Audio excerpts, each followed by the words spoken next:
আমি কিন্তু ফুল বেশি ভালোবাসি, আর এদিকে আমার মা দিদা কিন্তু সবজি বেশি লাগায়।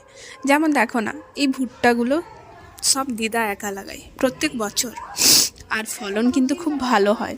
ভুট্টা কোনোদিন আমরা বাইরে থেকে কিনে খাই না, প্রত্যেক বছর আমরা বাড়িতেই খাই।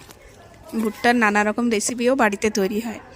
আর টমেটো কিন্তু বাজার থেকে খুব একটা কিনতে হয় না, যদি না বাড়িতে অনেক মানুষজন আসে।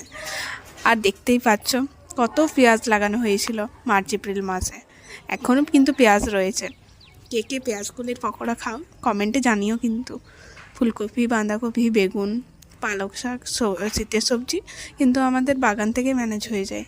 আর দিদা কিন্তু সর্ষের তেল বাড়ির সর্ষে থেকে বানায়। দিদার বাইরের সর্ষের তেল পছন্দ নয়, তাই বাড়িতেই তৈরি হয়। আর ঝাড়াই বাছাই মা দিদা মিলেই করে নেয়।